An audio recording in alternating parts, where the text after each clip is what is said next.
I'm Sunny Williams. I'm up here on the International Space Station. So this is Node 2. This is a really cool module. Of course, most of these modules you'll see they have 4 sides, and they're put together. That way we can sort of work on a flat plane, either a wall, a floor, another wall, or the ceiling. But, you know, again, all you have to do is turn yourself and your reference changes. The reason I'm bringing that up is because this is where 4 out of 6 of us sleep. And so people always ask about sleeping in space. Do you lie down? Are you in a bed? Not really, because it doesn't matter. You don't really have the sensation of lying down. You just sit in your sleeping bag. So here's one sleep station right here. I'm going in right now. You can follow me if you want. So I'm inside. It's sort of like a little phone booth, but it's pretty comfy. I've got a sleeping bag right here that we sleep in, so we don't have sort of like a little bit of a cover. We don't fly all over the place.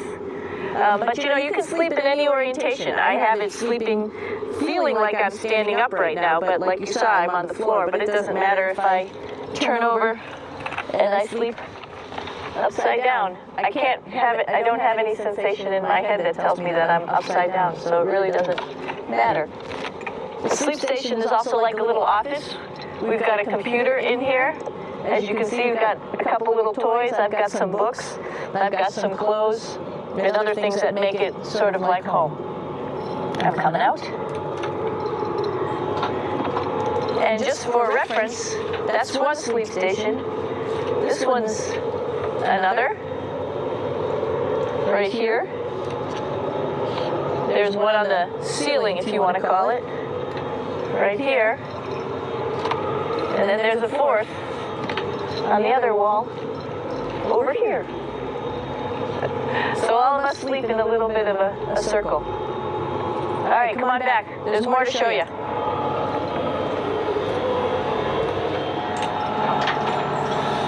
I know that there's some questions about how to use the bathroom and how do you actually live in space like normal, like at home. I mentioned real quickly about getting up in the morning and brushing your teeth and washing your face. Well, how do you do that? Well, here is the bathroom, essentially.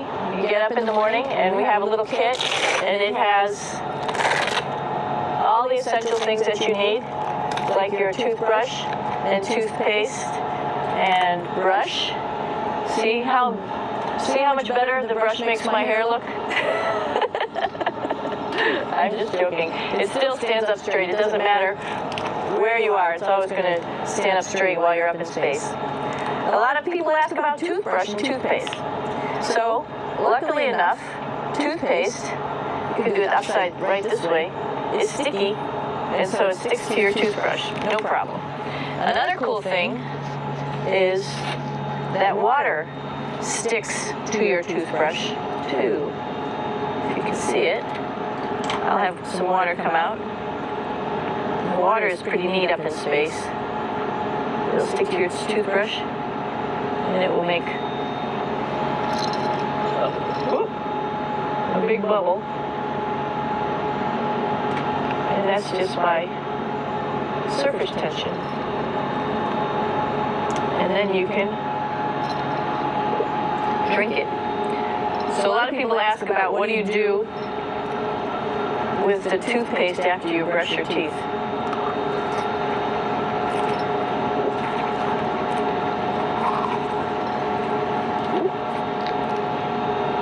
Two options. Swallow it, and it's sort of like mouthwash, but it tastes a little gross. Or you can just spit it out in a paper towel, and then you don't have to worry about it. Swallowing thing I wouldn't recommend at home. I'm only up here for 4 months, so it's not that bad.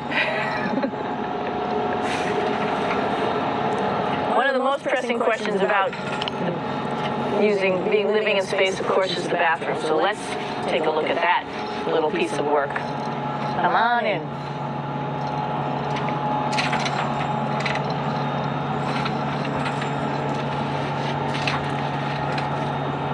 Here we are at the throne.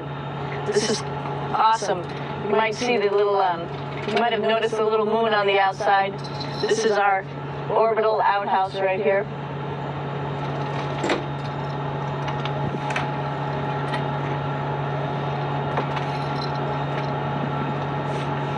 And of course, it serves for two functions.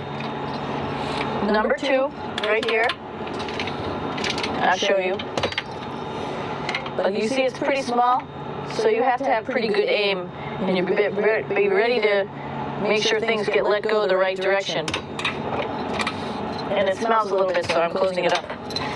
And that's, of course, for number 2. And this guy right here is for number 1. So there's sort of two slightly separate functions, but you can do a little, essentially both, by hanging on right here and doing number 1 and number 2. I might add it's color-coded, so you really don't get it mixed up, which is nice. This is yellows for number 1. And also, there's a selection of paper. People always ask about toilet paper. What do you do with toilet paper? What kind of toilet paper do you have? We have gloves, just because sometimes it does get messy.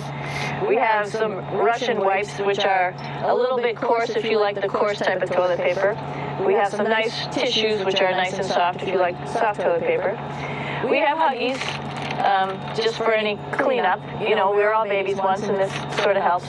And then if things get really out of control, we have disinfectant wipes, just to make sure we clean up here. Because, you know, just like the water I showed you, the number 1 stuff can sort of go all over the place if you don't aim correctly. And did I mention both of these have a little bit of suction, so they should keep things going in the right direction. But, like I said, sometimes things get a little out of control if you are out of control yourself flying around. So we have lots of protective stuff.